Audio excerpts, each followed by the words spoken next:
pense qu'aujourd'hui xam nga discours à la nation ce n'est pas d'exercice de communication. buñ ko dénaturé wul en tout cas buñ ko dénaturé wul c'est un rendez-vous avec le président et sa nation et ses administrés. ab daje la boo xam ne souvent population yi dañ ciy xaar discours bu dalal seen xel surtout population bu mel ni population Sénégal surtout ci contexte bi nga xam ne ci moom lañ nekk di dund. Sur la forme nag aujourd'hui on a entendu parler un président bu calme bu serein boo xam ne on l'entend conciliant. Très loin un peu du discours du politique wala du politicard du discours va-t-en-guerre et loolu itam dafay wone parce qu'il est à un tiers de son mandat dafay wone aussi switch bi nga xam ne moom la nekk di def il prend du volume day gën a prendre de fauteuilam da koy gën a fees dafay gën a prendre au sérieux aussi les enjeux ak li nga xam ne moo tegu ci kawam parce que li nga xam ne moom laay dégg un peu ci moom ci ton bi aussi c'est que il y a une certaine gravité pas une gravité parce que ce n'est mënuñu xaar ci président de la République bi muy décrire que il y a une situation grave mais une gravité par rapport à sa responsabilité par rapport ak li mu amal Sénégalais yi par rapport ak li tax mu waat par rapport ak li nga xam ne ci la jëm léegi nag ab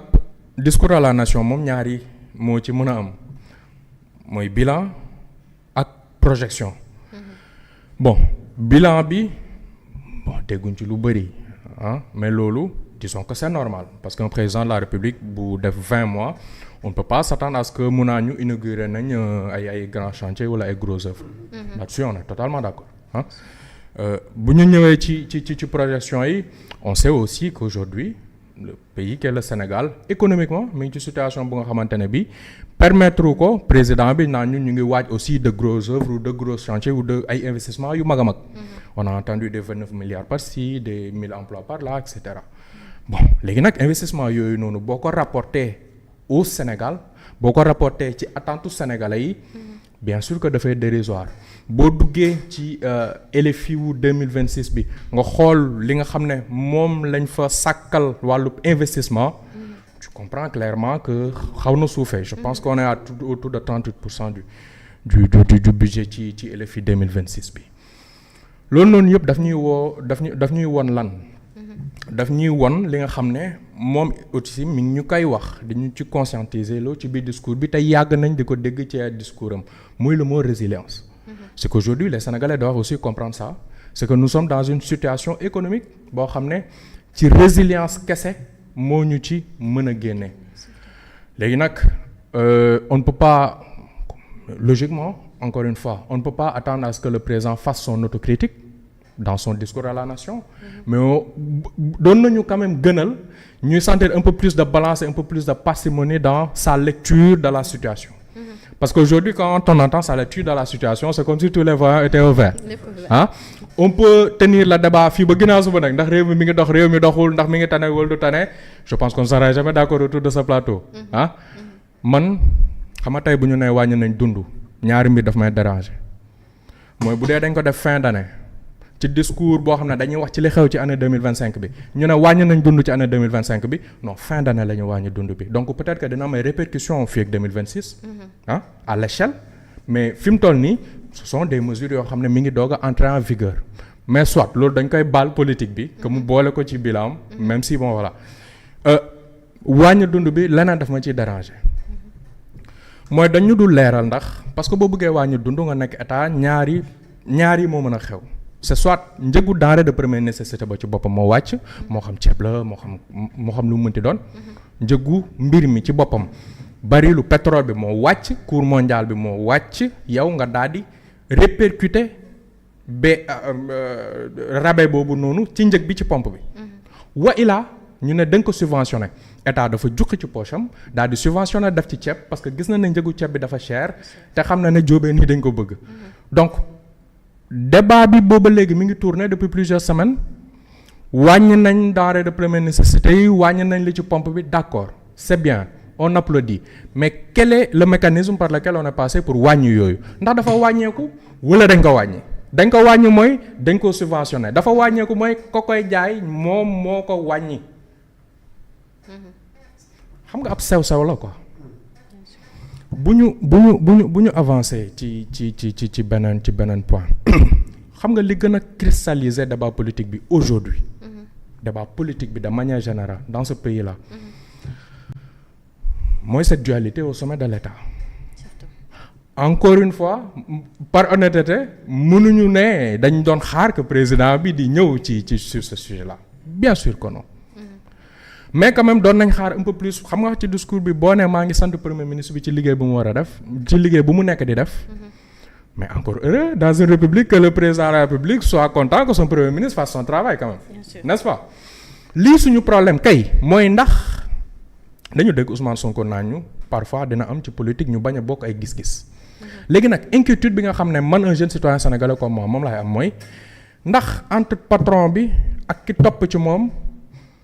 bu ñu bokkut gis-gis ndax du doon problème maanaam borom tool bi ak surga bi bu ñu bokkul fa ñu jëm bu ñu bokkul gisin ci tool wi ndax problème du am ci tool bi loolu mooy problématique bi en réalité sur cette question là loin de ñiy dugg ci bon yu personnel yi ça n'intéresse pas les Sénégalais ou en tout cas ça ne devrait pas intéresser les Sénégalais li leen war a intéresser mooy ndax ñoo bokk cap ñëw na sur les questions de politique étrangère ok sur les questions de politique étrangère que Sénégal xam nañ la diplomatie sénégalaise li nga xamante ne bii historiquement rôle la bu ñu mës a tenir ci région bi ñu nekk ci Afrique de l'Ouest bi mais ci Afrique en général Sénégal li muy représenté ci diplomatie ëpp na superficie territoire am ëpp na PIB am mais c'est un rôle qu'on a eu historiquement léegi nag la question foofu itam mooy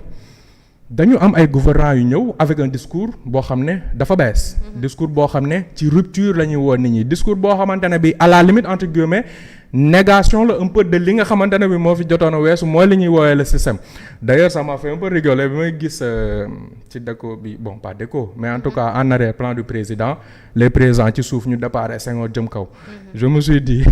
du ñi lañ ne woon dañ leen war a fusiller est-ce que yaa ngi comprendre bu baax est-ce que yaa ngi comprendre bu baax bien sûr waaw mais c'est important de rappeler la rupture aussi. ak déco bi aussi décoration bi déco palais bi aussi tamit. oui mais loolu c'est dara que l'effigie du président Senghor et de celui d'Abdou Diouf figure sur l'arrière-plan du président Diomaye. Ça ne dérange personne ça. Les enlever de là-bas, ça ne serait pas de la rupture, mais de la négation. C'est enlever une partie de l'histoire du Sénégal. D'accord. Mais si vous me le permettez. D'accord, vas-y. mën naa continuer ndax pare gu ma. waaw jegewuma c'est Daouda qui t'a coupé alors. ne ko jegewuma sax pare. waaw boo leen seetloo nag bi ngeen di wax j'étais très calme. Même si je n'étais pas d'accord sur tout. Voilà voilà. Mon propos ce n'est pas il faut enlever les photos des anciens chefs de l'État du palais. Ce n'est pas ce que je dis. Ce que je dis mooy dafa am ñoo xam ne dañoo newoon ancien chef d'État yooyu dañ leen war a fusiller l'histoire bégaye tey nag kenn ci ñi nga xam ne dafa fare woon ci ñi jàppoon ne ancien chef d'État dañ leen war a fusiller moom suñu borom def na ko moom itam chef d'État palais ba fekk na fa photo chef d'État yi nga xam ne ñenn ci ñooñom nee nañ dañ leen waroon fusiller tey buy def discours à la nation photo chef d'État yooyu ñoo nekk ci ginnaawam war na bàyyiloo xel tamit homme politique yi ci li ñuy wax xam nga ndax yaa ngi comprendre li ma wax. Mon propos ce n'est pas faut enlever les photos. Mais il faut tirer la conséquence. Ouais, mais s'il vous plaît faut me laisser continuer. Je vous en prie. Non, c'est pour agrémenter. Non oui mais bon laissez-moi juste dérouler. Vas-y. Quand on fait une comparaison entre les discours du président Faye et les discours du président Sall boo koy jéem parce que bon ce n'est pas une comparaison juste bu fictif mais juste pour nga comprendre un peu différence bi nga xam ne moom moo am ci posture yi da nga doon seetlu avec le président Faye c'était beaucoup de chiffres c'est un discours très technocrate beaucoup de chiffres beaucoup de réalisations c'était un discours ferme surtout ce dernier discours nga xam ne c'était dans un contexte politique qui était particulier c'était un discours ferme ok boo ko méngaleeg le discours du président du président Faye. C'est un discours un peu moins technocratique. Il y a moins de chiffres. Il y a moins de grandes annonces ah. Je pense que tey déggoo fi loo xam ne yow dina changer sa dundu que tax na nga ne bon c'est quelque chose qui va. C'est normal wax nga ko tout à l'heure nee nga amuñu fi réalisation yu mag yoo xam ne war nañ ko fi mën a wax te aussi tamit xaalis bi nekku fi ba tax ñu mën a indiwaat yeneen réalisation yu ngand yoo xam ne mën nañ koo annoncer donc c'est logique. On va quand même comparer. On va quand même comparer. Je compare, bien sûr, à l'entame de mon propos, on ne peut pas comparer quelqu'un boo xamante ne bii il a fait 20 mois ak quelqu'un qui a xam ne bii il a fait 12 ans. yaa ngi comprendre mais dama ne boo ñëwaat ngay reculer ci forme discours bi différence boobu ngay remarquer. Tu as un discours plus technocratique d'un côté ah. Le président Sall même balaa muy am ay réalisations. On sentait quand même dans ses discours qu'il avait une ambition bu nga xamante ne bii quand il parlait de certains projets yi nga xam ne tey ñu ngi dugg ci BRT ñu ngi dugg ci TER bañ koy wax l'opposition dañ doon wax que ce monsieur là il est un peu farfelu parce que voilà quoi comprendre nga mais on voyait ça aussi on voyait une certaine vision bu nga xamante ne bii mais aujourd'hui l'état actuel la situation actuelle du pays notre économie le climat social waxi justice le président yàggu ci mais en tout cas yooyu noonu yëpp dafa xaw a taggatémbee noo xam ne notre président bien sûr qu'il est obligé de parler avec retenue il est obligé de parler avec prudence quand le président a parlé de justice on s'attendait aussi à ce que mu ñëwaat tuuti ci conseil supérieur de la magistrature digge yi nga xamante ne bi def nañ ko ba ñu dajaloowee jox ñu agenda wu kañ la ñuy commencer kañ la Sénégal di am juge des libertés pour ñu mën a décongestionner kaso yi voilà en fait daf ci bëri ay sujets yoo nga xamante ne bi ay sujets la bien sûr que il faut catégoriser il faut échelonner da ngay tànn le président ne peut pas parler de tous les sujets ci 20 minutes mais moi personnellement je pense que la justice c'est un sujet boo xam ne on aurait aimé entendre un peu plus de garantie et beaucoup plus de gages léegi nag sans que y a eu un petit débat qui a été bien sûr très riche hein mais c'est vrai amul instrument de mesure pour xam sénégalais bi naka la yëgee mbir mi mënuñu def tuuru sénégalais yi pour xam ku ci nekk naka nga yëgee mbir mi mais président moom mi ne mbir mi ngi tane